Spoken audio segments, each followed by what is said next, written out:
Hello again, everyone, and welcome to another edition of the Fantasy Slant, powered by Pro Football Focus. I'm your usual host, Michael Moore, along with our usual co-host, Mike Tagliere. We are here to break down a very weird week, I would say, Mike, whether it be injuries or Kyle Rudolph or what have you. So before we get too far along, let's just jump right into the weirdness.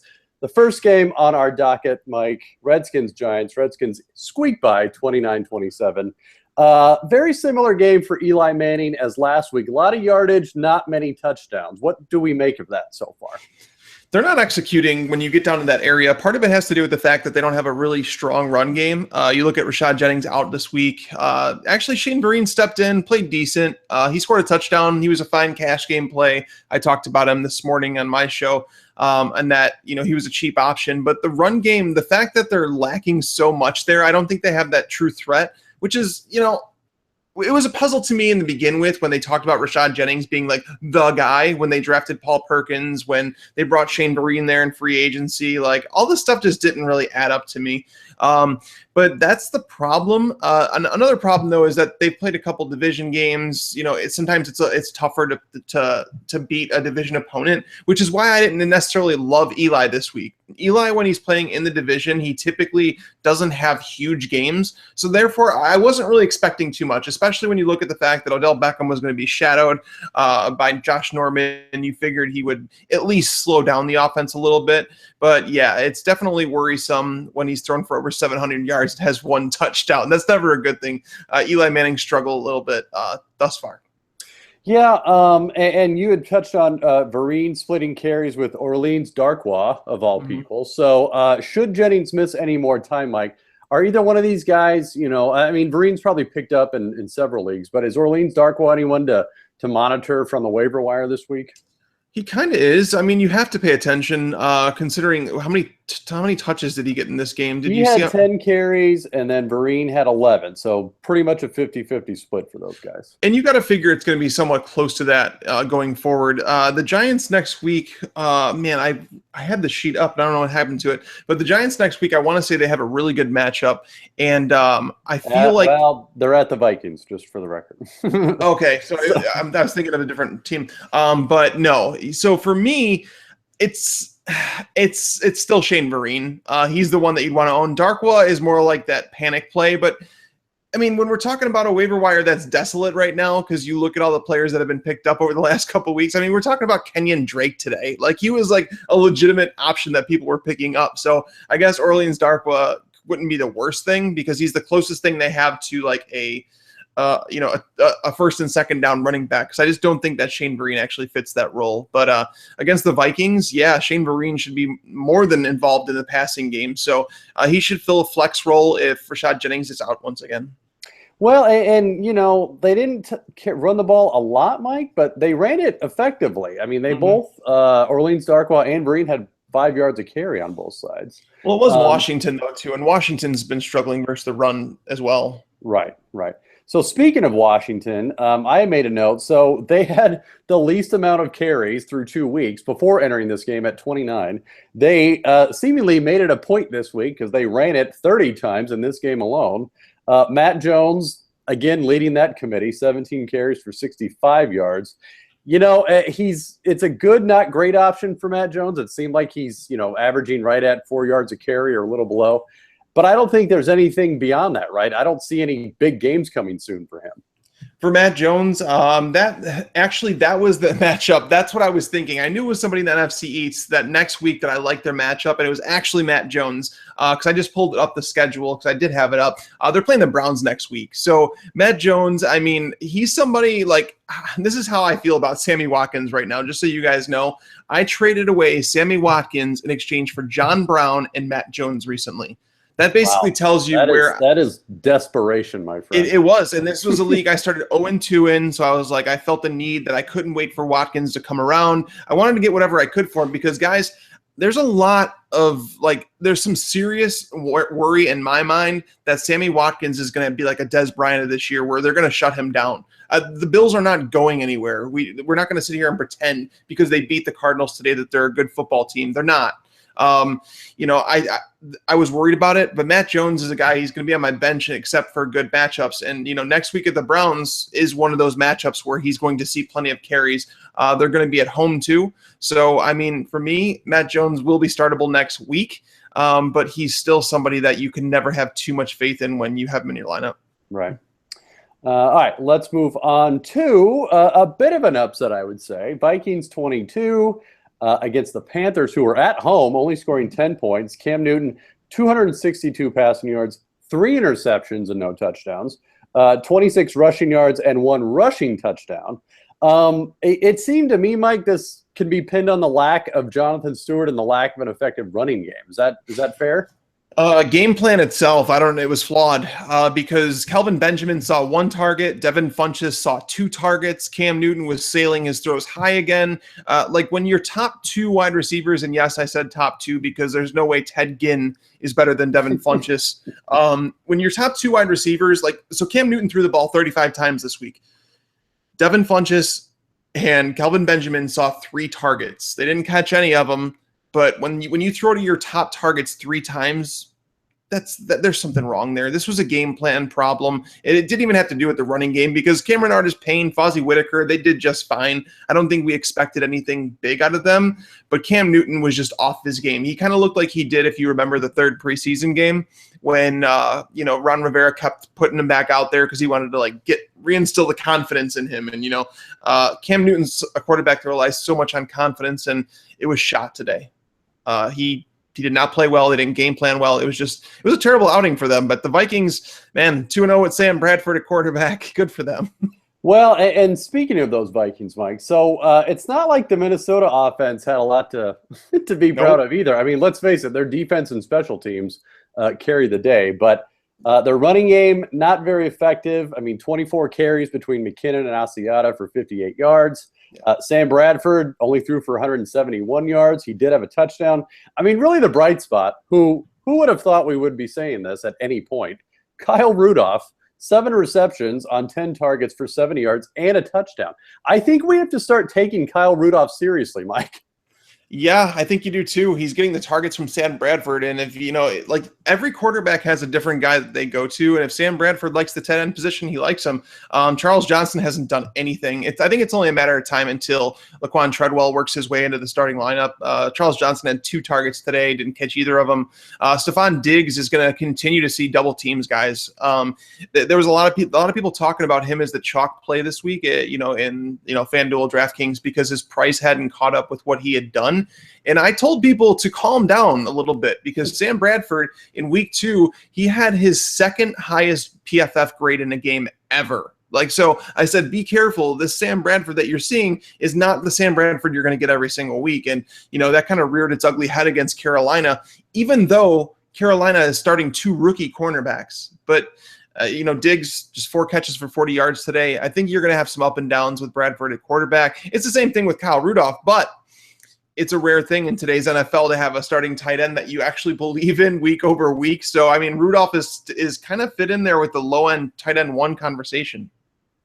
Yeah, and it's not just because he's playing well. The position in general, and I'm sure we'll cover more of this later, is just kind of down so far. It's very early in the season. It's not to say it's going to be a trend, but there's just not a lot of tight ends that are getting the same kind of looks as Rudolph is. And look, you can't deny it. He's getting the look. So you gotta trust that. Well, yeah, no, Mike, I don't know if it was on this show or not, but I said last week that, the state of the tight end position is kind of crazy because heading into week 3, Vance McDonald had caught 2 passes over the first, or 3 passes over the first 2 weeks. He was fantasy's number 2 fantasy tight end. That just goes to show the state of the tight end position. And then we got Jimmy Graham that entered it back in. I know we're going to talk about all these games, but man, all this kind of stuff's going on upstairs right now. Yeah, I was going to say Jimmy Graham, prepare everyone for him to be the most widely used tight end in daily websites next week. But we will get to that. But first, let's move on to the Broncos and Bengals. Broncos 29, Bengals 17. Pretty impressive, Mike, for Trevor Siemian. 312 yards, 4 touchdowns. Finally getting his receivers involved. You had Emmanuel Sanders with 117 yards, Demaryius Thomas with 100 yards. Is this the Trevor Siemian we should expect, or was this just a blip? I mean, he was on the road playing a decent defense, so it wasn't like this was easy. Yeah, no, I actually loved the Bengals defense this week, so it was a bad call on my part. I figured their weak point was perfect. He was out. This was his last week that he was going to be out. Their slot corner, Darqueze Dennard, he's not very good. So it was over the middle of the field was where the Bengals hurt. But that's the thing is the Broncos don't have a tight end because Virgil Green was out. They don't have a starting slot receiver. I mean, Benny Fowler, you're not worried about him. Cody Latimer, but I don't know if it was just a problem on the Bengals coaching staff where I don't know what they did for this game. It was a home game. It should have been an easy game for them. Like contain Demaryius Thomas and Emmanuel Sanders. That's all you have to do. But instead, it seems like they focused all their attention on C.J. Anderson, and Trevor Siemian made him pay one-on-one coverage, and Emmanuel Sanders consistently beat the coverage this week. Demaryius Thomas, he finished with a fine stat line, but he wasn't really doing anything until like the fourth quarter. So Emmanuel Sanders was the big takeaway for me in this game. He saw 13 targets. Well, so looking forward, Mike, how do we treat Trevor Siemian? I mean, I think he's probably squarely in the quarterback 2 conversation, but if he has a couple more games like this, he's going to be borderline quarterback 1, right? I can't trust him as anything more than that because, like, entering this week, Trevor Siemian was one of just 3 quarterbacks who had more interceptions than touchdowns. Now, granted, it was a really small sample size, but I can't just draw too many conclusions from 1 week. I tell people all the time, don't overreact to one performance. If Trevor Siemian does it again, okay. Yeah, like, I have to take notice. But 1 week for me, I'm not going to go there just yet. Okay. All right, so for the Bengals, Jeremy Hill – after 2, so-so games to start the season, really had a good game. 97 yards on the ground, 2 touchdowns. And that was against a good defense too. So again, it's not like he was doing his work against a subpar line. I mean, it was a pretty good defense he was doing this against. Is this a sign of sort of things to come? Is Jeremy Hill officially rebounded? Because his first 2 games were not that great. So which Jeremy Hill is it? Well, Jeremy Hill had a tough start to the season. Like, he played at the Jets and then at the Steelers, 2 teams that have been extremely, extremely good against the run over the last year and a couple weeks. So I wasn't concerned about Jeremy Hill. As a matter of fact, I know before we got on air more, we were talking about my home league, and one of the ones that I made it a point to focus on this year and win because, my league mates have been giving me crap for not winning the last 2 years. So I told him I'm going to pay extra attention to this league this year. Well, I tried trading for Jeremy Hill before today's game. I felt like he could sneak in for a touchdown. I also thought I might be able to get him still somewhat cheap after this game, but no, there's no way. After I was rejected in a trade for him this morning, I don't think I'm going to be able to get Jeremy Hill. I liked him coming into the season as an RB2. You can get in, 5th, 6th round, and nothing has really changed there. The Bengals want to run him. Gio Bernard is more of the change of pace guy. He's the guy that if they're getting blown out, you're going to see more Gio Bernard in the game. But, with Burfict coming back to the defense, it's going to help the middle of the field for them.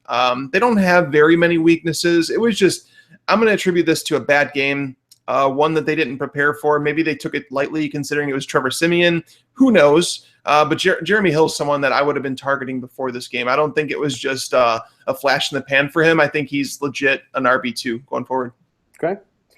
Let's move on to Packers-Lions. Packers 34, Lions 27. I think it was probably the, quasi shootout we all expected it to be. Aaron Rodgers had 4 touchdown passes in the first half alone. One of those, obviously, to Jordy Nelson, who did look like the Jordy Nelson of old, which a lot of Jordy Nelson owners are very pleased at. And Aaron Rodgers, Mike, had a couple tough weeks to start the season. It seems like this was just the kind of game he needed to bounce back. It was at home against the Lions, who he traditionally does pretty well against. The Packers deserve to lose this game. There's no other way to put it. This was dreadful to watch. Aaron Rodgers did as predictably as I could have guessed. Like without Anza, without Levy in the secondary, like there was everything pointed to Aaron Rodgers at home, like that he was going to light this team up, and it started out just like that. I think he had 3 touchdowns at the end of the first quarter, or maybe right at the start of the second quarter. Had 4 at halftime. But did you know? Fun fact, the Packers had Aaron Rodgers throw the ball 6 times in the second half, and 2 of those throws came when the Lions were almost back in the game. So it was the worst game management that I've ever seen. Like, you cannot take your foot off the throttle against Detroit, a team that can score on your defense, Packers, that was missing several starters as well. It was so horrible. Like, I mean, if you were starting Aaron Rodgers in like a GPP or something like that, you had to be frustrated because your foot off the gas. And it's like, oh, here, come on, Detroit, catch up. We're just going to send the ball. Come on. We're waiting for you. It was poor, but I mean, the positive you have to take from this is that Jordy Nelson is looking good. He said that after last week. He said, I'm starting to get my legs back under me, and you're starting to see it. The one you got to worry about is Randall Cobb. Today, just one catch for 33 yards, especially when Aaron Rodgers throws for 4 touchdowns. You'd like to see him get one of those, but that didn't happen. Maybe they were trying to force Jared Cook in the game plans. I don't know, but that guy, seriously, I don't want to talk about Jared Cook. Like, I didn't recommend him before the season started. I didn't understand what people saw in him. Aaron Rodgers typically doesn't target his tight end very often, so nothing was going to change there. But Moore, what's your thoughts on Randall Cobb? Are you in full panic mode? Or are you like, oh my God, this is 2015 all over again? Or are you just like, small sample? I've always been on the fence with Cobb. I've never been a full-on Cobb believer, just because he's too inconsistent for me. Even his seasons, he'll have a good one, bad one, and then he gets injured or whatever. And even last year, when we all assumed, oh, Jordy Nelson's out for the year, so this is Randall Cobb's sort of team for the taking, he didn't take advantage of it. Right. So yeah, I believe me, I was off the Randall Cobb train before all this stuff, but even more so now. And look, if Rodgers, if you want to call them issues, continue, and Jordy Nelson's the only viable pass catcher that he's got, then it's a perfect storm of stuff that could go wrong there. So, yeah.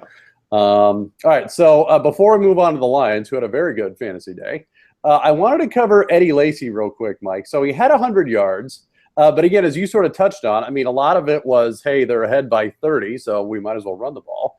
But even then, he only had 17 carries. He's only averaging 14 carries a game through the first 3 weeks. He's running it pretty well, though. I mean, he's averaged at least 4 yards a carry in each game, and he averaged 6 yards a carry in this game. So my question is this, I mean, I guess this is the kind of usage we just have to expect from Eddie Lacy, right? 14 to 15 carries, and that's it. It seems just like the Packers' play count is down. Like, they're just not running very many plays, and it's because they're slow tempo. They're just not running an up-tempo offense at all. But the thing that you have to be happy about as an Eddie Lacy owner, if you do, is that James Starks only saw one carry, I believe, in this game, and I think he only saw 1 target as well. The problem for me with Eddie Lacy is that he's turned into a 1 and 2 down running back. He's not being used in the passing game at all through the first 3 weeks. You haven't seen him do anything there, which is what in 2014, when you've seen him kind of blow up into that top 3 running back that we all thought we were going to have for years to come. We thought we were getting a 3-down running back. Last year, we all know it was just the Packers offense was a disaster altogether last year. But this year, you're still not seeing him being used in the passing game. It's kind of frustrating on that front. But Eddie Lacy, he kind of fits into the territory with like the Frank Gore for me right now. And I know that people hate Frank Gore, but he's on an offense that's going to score points. Mm-hmm. He's going to score touchdowns more often than most running backs will, just because of the fact that he's in a good offense. I mean, Eddie Lacy might average 0.2, 0.3 more yards per carry, but Gore's more involved in the passing game. So I'm not really sure if you were to push me up against a wall and say, Mike, do you want Frank Gore or Eddie Lacy? I'm not even confident that I would say Eddie Lacy, just because he's not being used in the passing game, and that's a real concern. Yeah. All right, let's get to the fun side of this game, Mike. So the Lions had a very good day. Marvin Jones, who I know you've been touting for a while, big day, 6 receptions, 205 yards and 2 touchdowns. Mm-hmm. I think it's pretty obvious that the passing game for Detroit, Mike, is not missing a beat with Calvin Johnson out. It's really not. I mean, today was a lot of garbage time. Sure. Matthew Stafford didn't look great. It's the Lions. Like, they're used to garbage time.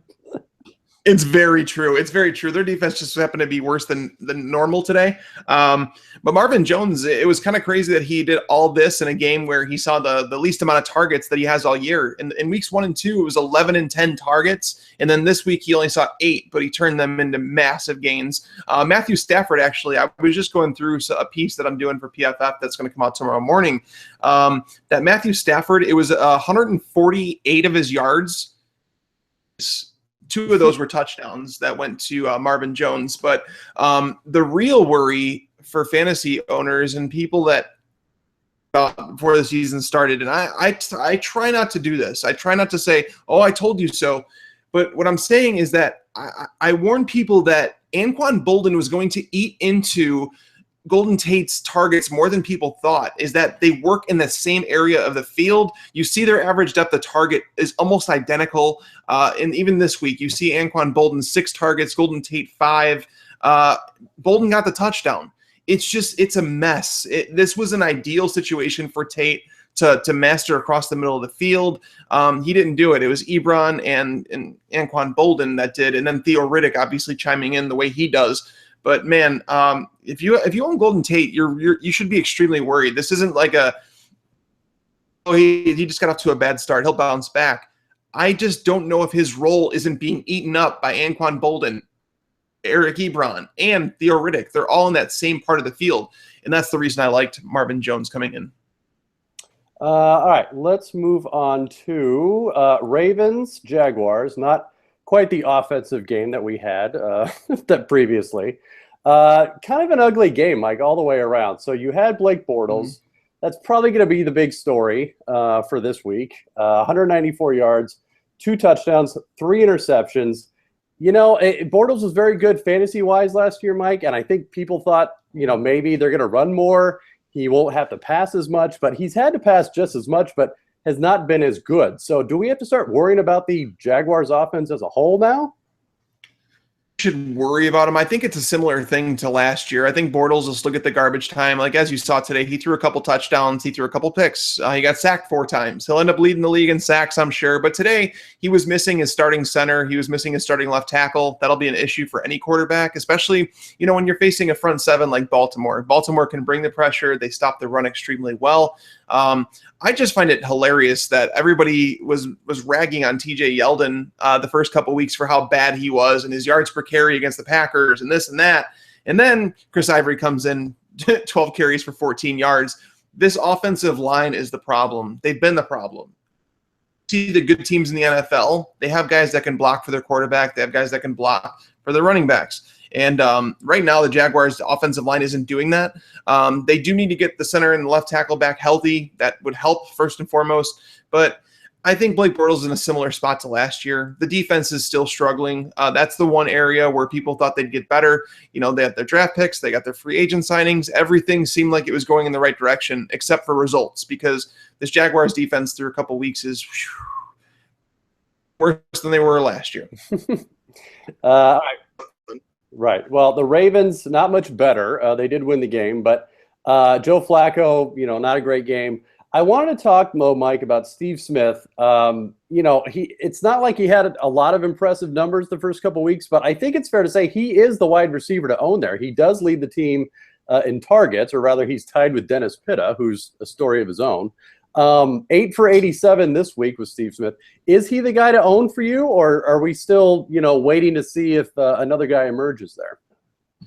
The guy I'm keeping an eye on there, I'd prefer not to own any of them right now. I was talking about selling high on Mike Wallace before this week, just because his numbers, while they're good, and I think he can remain like a wide receiver 4, but people were thinking that he's like in the wide receiver 3 conversation. He's not there. Steve Smith is somebody I'm not really trusting too much. I do believe, what I believed is that they were going to start working Rashad Perriman into this offense, that, they would want to keep Kamar Aiken on the field. But the problem is that I'm seeing, I was looking at the snap counts, is that Kamar Aiken every week down more. And you see Rashad Perriman, his snaps keep going up. So I think the more that you get Perriman involved in this offense, I think the more that Steve Smith will end up being kind of not phased out, but a very boring option. Like his average depth of target is in the single digits. He's going to be that almost like possession style receiver for them.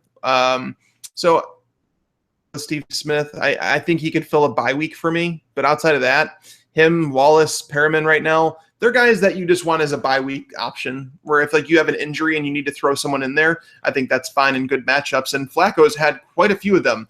And in week 4, they're going to be hosting the Raiders. So that's another matchup where you could probably start Mike Wallace and Steve Smith as wide receiver 4s and be okay with it. All right, well, let's take a quick break, Mike, and we will be back to cover the rest of week 3. All right, welcome back. Let's talk about, I don't know if you had a chance to watch this game, Mike, Dolphins and Browns. The Dolphins win it in overtime. It was kind of an amusing game all the way around, from Ryan Tannehill's fumble at the end of the 4th quarter in field goal territory to the missed field goal by the Browns. I felt so bad for that guy. I felt so bad for that guy. Yeah, it was just not pretty. So Tannehill, 319 yards, 3 touchdowns, but 2 interceptions. I mean, it seems to me this is another case of the stat line for Tannehill looks better than he actually played, right? Well, I don't want to take everything away from Tannehill that he did. I went through and looked at it. He was actually the most pressured quarterback in week 3.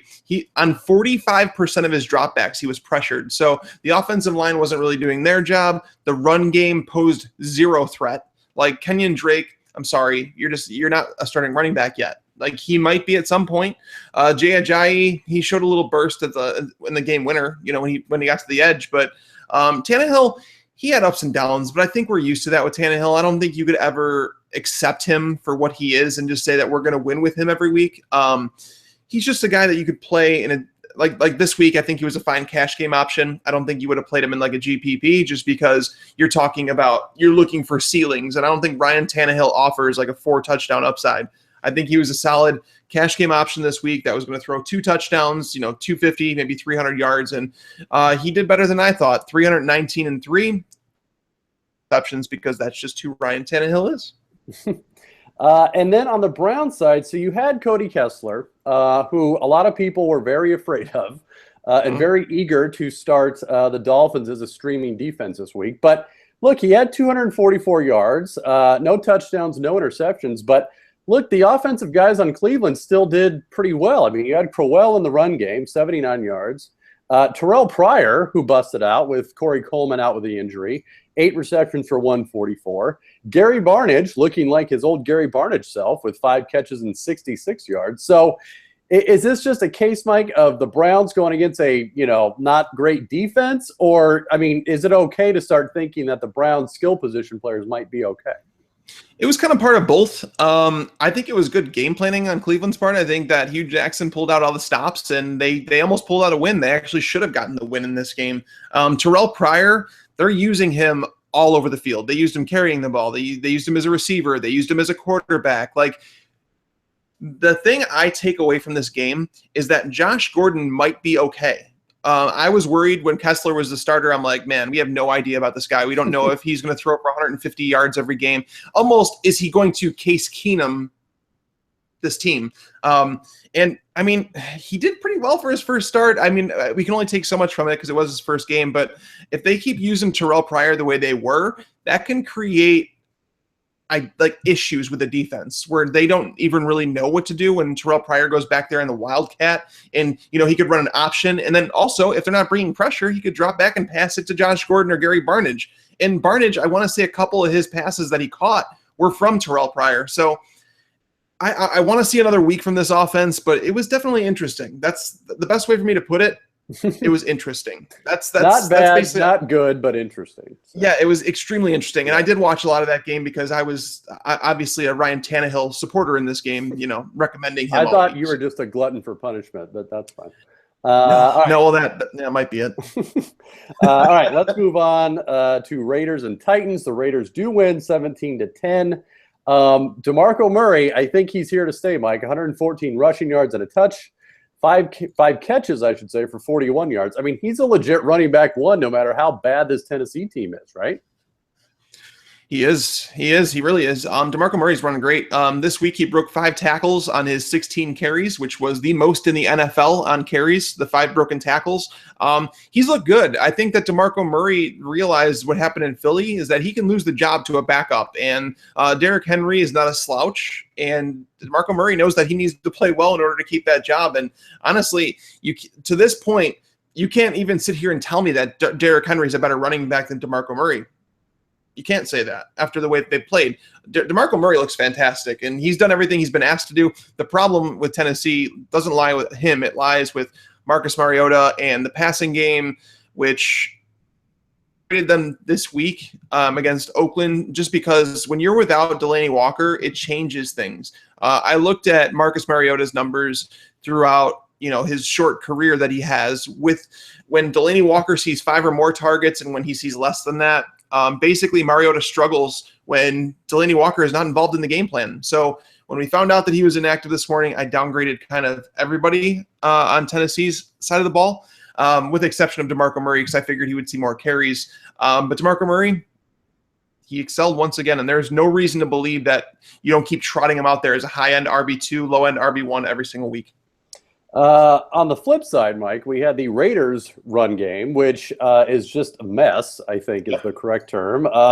It seems like they are hell-bent on evenly distributing carries amongst their 3 backs, because you had Latavius Murray with 10 this week, Jalen Richard with 6, Dwayne Washington with 6, and then last week they had Latavius Murray with 8, Dwayne Washington with 7, Richard with 6. So I think it's fair to say this is just a situation to avoid all the way around. It really is. And honestly, I'm telling people to sell Latavius Murray. And the reason I say that is because if you were to take away the 3 touchdowns that he scored, he would be of most fantasy teams, because you look at it, he has 32 carries over the first 3 weeks. If you take out week 1, he has 18 carries over the last 2 weeks. There's plenty of running backs that are getting that in 1 week now. They obviously want him to share this backfield. They do not want him to carry the load. He's playing right around 50% of the snaps, which is not ideal when you're talking about a running back that isn't involved in the passing game so much. Every week it seems like Washington gets more and more involved. And while I don't know if he's ready for that workhorse role, I think you're going to be locked into seeing Latavius Murray in that 8 to 12 touch range. And that's not a good one to be in if you were being drafted as an RB2. Right. All right, let's move on to another bit of an upset today. Bills 33 over the Cardinals 18. That's a lot. Come on. Yeah. Needless to say, Carson Palmer did not have the best day. 287 yards passing, 4 interceptions, Mike. He had negative fantasy points for a lot of people. His completion percentage, I made a note of this, has gone down steadily since week 1, from 65% to 57% last week to 52% this week. How many more weeks, and again, I should say Palmer had 3 touchdowns in week 1 and 2 last week with no interception. So he still has a positive touchdown to interception ratio, but this is just ugly today. Games. If you go back towards the end of last season and even into the playoffs and to this preseason, Carson Palmer has some what the hell moments. You wonder what the hell's going through his mind. I know Bruce Arians has felt the same way, because Bruce Arians has been seen screaming at him on the sideline, and that's something that typically doesn't happen with a veteran quarterback. I don't know what's going on with Carson Palmer. I don't know if maybe he had last year was kind of like an outlier in what has been a rather mediocre career. He was surrounded by great receivers in Cincinnati when he was there with Ocho Cinco and Terrell Owens, and now he's got probably the best trio of wide receivers in the league, and yet none of them could top 70 yards today against a Bills secondary that not only is bad to begin with, they're coached by Rob Ryan, but they were without Ron Darby today. Ron Darby is one of the best cornerbacks in the league, yet, you know what, Carson Palmer, I don't want to throw any touchdowns today. I figured that there were going to be 2 Cardinals wide receivers today that would have nice games. Michael Floyd, who is normally sure-handed, he dropped 5 passes in his last 115 targets before this game. In this game, he dropped 2 balls on 10 targets. John Brown, I'm happy to see him get back on the scene. He led the team in receiving, but this was maddening to watch. I don't know if it's just because I got to Arizona and it was just okay, Mike, you went from the Bears team that's traditionally bad, and you just made the Cardinals an even worse team. So no, it's definitely you, Mike. We'll have everyone direct their anger at Carson owners at you. So look, the bright side, David Johnson still doing his thing. 83 yards, 2 touchdowns, 3 receptions, 28 yards. I feel like they should just hand the ball off to David Johnson 40 times a game and just see what happens. But I agree. I don't. Good things happen when you put the ball in his hand. There you go. On the other side, you had LaShawn McCoy. Very good day, 110 yards, 2 touchdowns against a good defense. So, it's one of those things, Mike, that you've got a lot of running backs that are sort of just falling off the wayside, but McCoy's still there doing his thing. He's, probably low-end running back 1 still, right? He looked really good today. He looked really good. He broke 3 runs of 15 or more yards, which was refreshing to see, considering the lack of options in the receiving game for the Bills, because basically teams can key in on him. And that's my concern, is that, like, if it becomes like a Todd Gurley situation where they really don't have a passing game without Sammy Watkins. But he looked really good today. I think I'd consider more of a high-end RB2 just because of the offense that he's playing in. But he did look really, really good today against a team, the Cardinals, who had not. Going back to last year, the Cardinals had allowed just 2 running backs to top 90 yards. That was Todd Gurley when, right at the start of his career. I think it was in week 4 of last year. And then you had week 17 where they allowed Kristen Michael 106 yards, but that was without Tyrann Mathieu, so I don't really account that one. But so when you look at what he did today, LaShawn McCoy, it was extremely impressive. All right, let's get to the afternoon games, Mike. Seahawks dismantle the 49ers 37-18. Not really a surprise there, but the big surprise, pleasantly, Jimmy Graham with his comeback game, 6 receptions for 100 yards and a touchdown. And he looked good and no apparent signs of the injury. I mean, he looked like the Jimmy Graham of old. Is that fair to say? Yeah, Jimmy Graham is like slowly coming along. Like it's nice to see because Victor Cruz is having a solid year 2 coming off that patellar injury, and so to see Jimmy Graham, somebody that big, coming back from this like so soon and like playing at a high level. Like today, he won a couple jump balls. He scored a touchdown. It was good to see. Like that's as a fan of the game, you love to see Jimmy Graham on the field. He was so dominant for that stretch with the Saints that you just miss seeing that on the field. Like just the presence that he brings. Unfortunately, it came at the expense of Tyler Lockett today. Lockett didn't see a single target. I don't know what's going on there. I know that he was on the injury report, but all signs pointed to him playing. I haven't seen the snap counts on him yet, but that was weird. But Jimmy Graham, I mean, with the state of the tight end position, it's not crazy to think that he could be back in the tight end 1 conversation. Yeah, especially like we talked about with the lack of options tight end this year. Look, if Jimmy Graham has a couple more of those days, he's going to be up there with Gronk like he used to be. So, Kristen Michael, did what I think we all expected him to do: 100 yards, 2 touchdowns.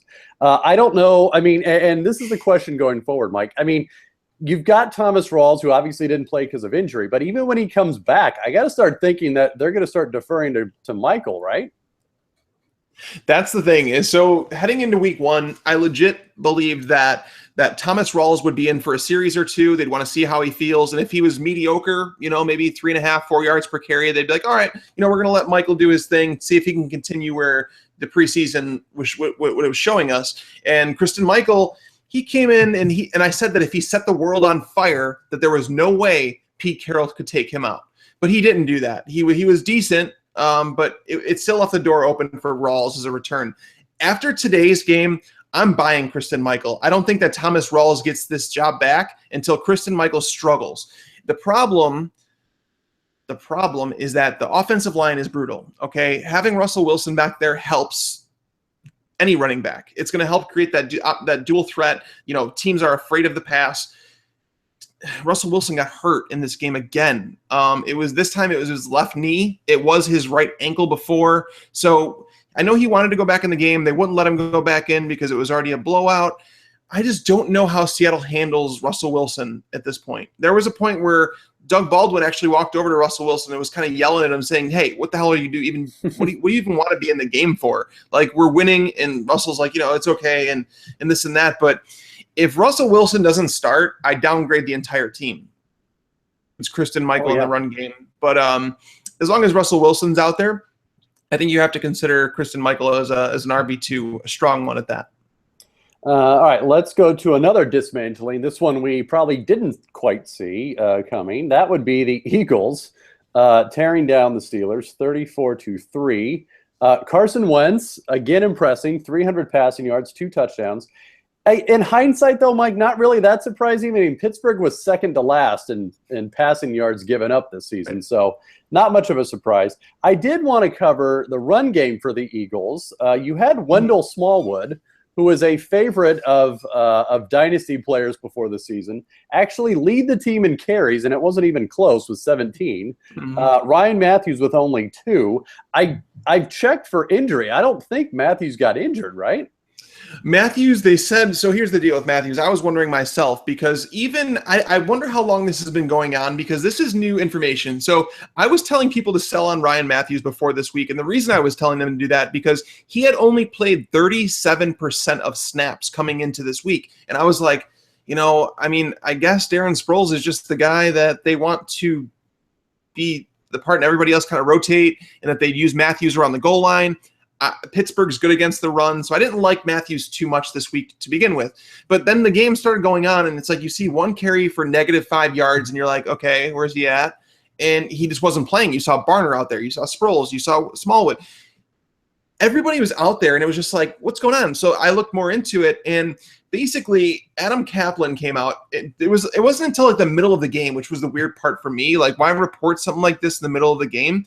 But that Ryan Matthews was struggling through this week in practice with an ankle injury, and that it was worse than they were letting on, even though he did practice all week. So it was just a really, really weird situation. But apparently there's something wrong with Ryan Matthews' ankle, which is it really that surprising, guys? Like, there was an article. If you had week 3 in your Ryan Matthews injury pool, then you win. No, I had an article done before the year is that basically the value of Ryan Matthews' backup. I took the average of the running back that was directly behind him, whether it be with the Chargers, the Eagles, directly behind him, and they actually averaged pretty solid years. That's why I liked Wendell Smallwood. I thought he was going to be the backup, so it's good to see him get carries before Kenjon Barner. Look, Smallwood did great. 17 carries, 79 yards, and a touchdown. Again, not against a stellar defense necessarily. And it was a lot of, let's face it, garbage time. They were up by a lot. So, but no, that's interesting. And I think Smallwood probably established himself as the starter behind Matthews should he be out for an extended amount of time. All right, Chiefs 24, Jets 3. Ryan Fitzpatrick.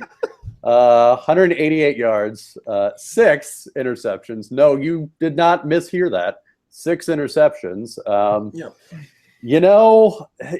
Look, Chiefs have a good defense, obviously. They caused 6 interceptions.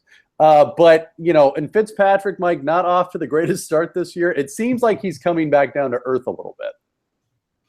Yeah, I don't know if it had to do with limited Brandon Marshall or whatever the case was, but man, he was brutal today. Brutal. Like that's the only way to describe it. When you throw no touchdowns, 6 interceptions, that's outside of even Jay Cutler range. Jay usually stops at 4. That's his max, I think. But 6 interceptions. I remember watching, I was seeing highlights of that game, and it was just like I thought I saw a replay. But no, it wasn't a replay. And honestly, I was also told, I don't know, Moore, was it you that tweeted it out?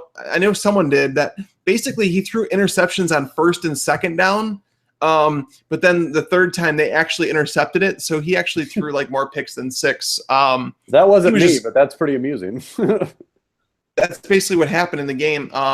The crazy part is that we started to see a little bit of the timeshare that I expected, where Matt Forte, he saw it was 17 touches to 10 for Bilal Powell, which is closer to what it should be, to be honest. There's no way in heck that Matt Forte should ever see 30 carries again. But that was the story for me in this game. Ryan Fitzpatrick had a bad game. I don't think he's a great quarterback. I don't think he's that bad. But today was obviously not his day. Yeah. On the Chiefs side, you had Travis Kelce. He had a great game, 6 receptions for, I think, 70 or 80 yards and a touch. Spencer Ware, 75 yards on 20 carries. My question to you, Mike, is it seems like, obviously we were all on the Spencer Ware bandwagon after week 1, but it also seems like he may be coming back down to earth too. And Jamal Charles may be, close to coming back as soon as next week. So is there going to be as much of a timeshare as we maybe thought, or are they going to go back to all Charles all the time? No, Spencer Ware, I've been a fan of him for a long time, and week 1 was the week where I was saying to play him over anybody. I do believe in his talent, but this week against the Jets, like, people need to understand that the Jets are really good against the run. Like, they stop it. They have allowed 3 rushing touchdowns if you go back to the beginning of last year. 3 to Jeremy Hill. But 3 rushing touchdowns, I can't explain how hard that is to do, to allow just 3 over your last 19 games now. Spencer Ware actually did score a touchdown in this game, but it was overturned. He went to reach out for the pylon, and the ball came out of his hand a little bit. Like, they ruled it a touchdown, but then they overturned it. Yeah. So they turned it over, and they said it was a touchback. So it was a weird play where he should have scored, but he didn't. But the thing is, I think I see no way that you keep him off the field. I don't see any way that the Chiefs just say, you know what, nope, Jamal, this is yours. I think, honestly, I'm worried. If you're a Jamal Charles owner, I'm worried about putting him in your lineup the first week back. And that would be next week. They're playing against the Steelers. The Steelers are a tough run defense. That game is not until, and be ready for this, guys, that game is not till Sunday night. So you be prepared for a sweat if you own Jamal Charles and don't own Spencer Ware. But for me, I would probably explore other options, just because Jamal Charles, I think they're going to ease him back in. I think there's no need to rush him with how well Spencer Ware has played. All right, let's move on. A couple more games, Mike. We've got Colts 26, Chargers 22.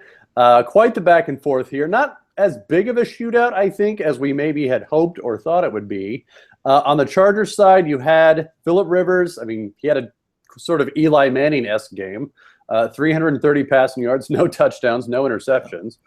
Melvin Gordon, 35 yards on 16 carries, but did save face with a touchdown. So it's kind of funny with Gordon. I mean, let's talk about him first. The yardage isn't there, but he keeps scoring. So, I mean, do you trust him as a flex guy or running back 2 guy, or, are these touchdowns just luck at this point?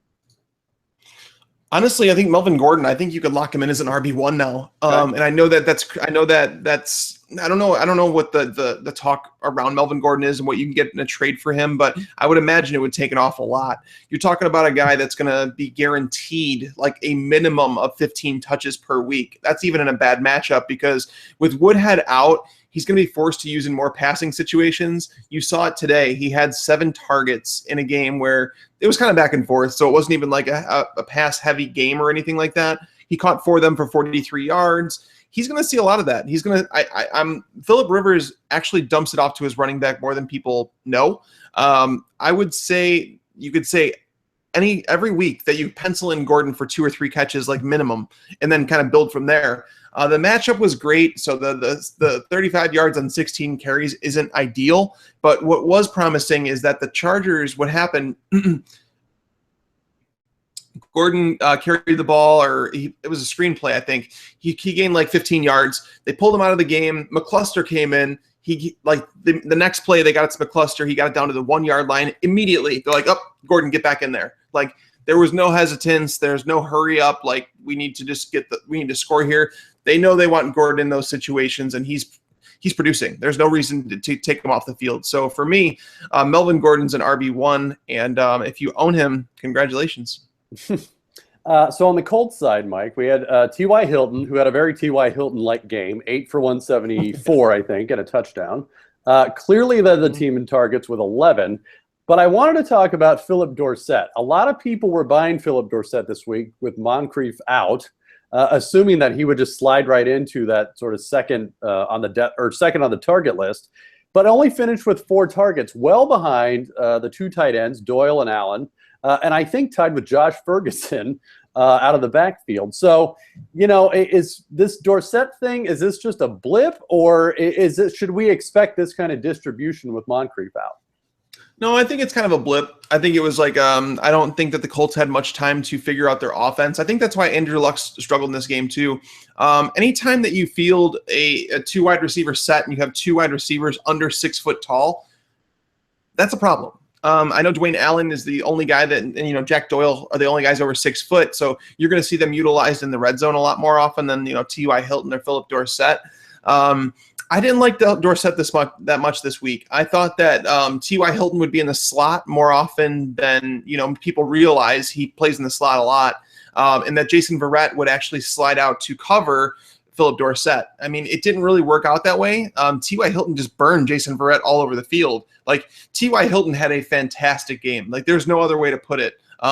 He was stopping on a dime. Like, he was burning him deep. Like, Jason Verrett just didn't know what to do. I don't know if there was a corner in the league that could have covered T.Y. Hilton today.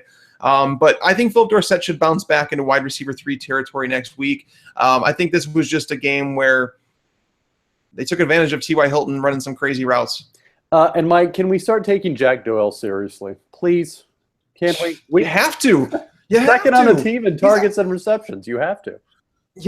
Yeah, no, I mean, the thing is, so Dwayne Allen is running more pass routes than he has in his career. Up to this point in his career, he had run a route on only 38 to 42% of his routes. But going into this week, it was 65%. So he was almost always running a route, whereas Doyle, he was closer to the 50% mark. I want to see them after this week if they start putting him out there more, considering with Moncrief. But yeah, I mean, you have to take him seriously, especially, when you're looking at 6 targets at the tight end position. A guy that's over 6 foot on an offense that's lacking height issue wide receivers. I mean, you have to take him seriously. So yeah, I guess he's on that tight end 2 radar with spot start chances. Yeah. I don't think you could look past it right now. No, and look, if he's on your waiver wire still, I think you have to go get him at this point. All right, last game of the afternoon, Mike. Actually, still going on. There was a delay in the Tampa game, but they have resumed it now. 37-32 Rams over Bucks. Jameis Winston, big game, 360 yards, a few touchdowns there. But Todd Gurley is probably the bigger story. So he bounces back, I guess, a little bit, we'd call it. 85 yards on 27 carries, so the yards per carry is still not there. But he did add 2 touchdowns. It seems like this is just how it's going to go with Gurley. They're just going to feed him the ball, and he may only get 3.5 yards a carry, but by God, they're going to live and die by him, right? That's kind of what it's come down to. It's funny because I was literally, just before we started the show, I was working on something with him, kind of looking over his past, almost year of work now. Because if you go past his first 4 or 5 games as a pro, Todd Gurley has not been very good. I know some people might say, the team's really bad, but there's been other running backs that have been on really bad teams that have been able to, string something together.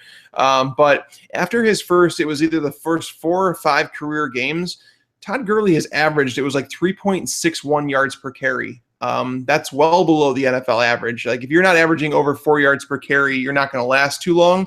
So it's definitely worrisome. And then when you say he had 27 carries for 85 yards this game, it doesn't surprise me. They have to stay in games is what it comes down to. And Tampa Bay allowed them to stay in this game for long enough. But Gurley, it's a real concern, and I think that the volume will be there almost every week, but I don't think that there's any way you can count on him for anything more than like RB2 production. Right. All right. Well, that will do it, Mike. We need to get out of here. For all of those listening on Monday, have a good time watching the sure-to-be shootout between the Saints and Falcons. From Mike Tagliere, I'm Michael Moore, and we'll see you next time on the Fantasy Slant.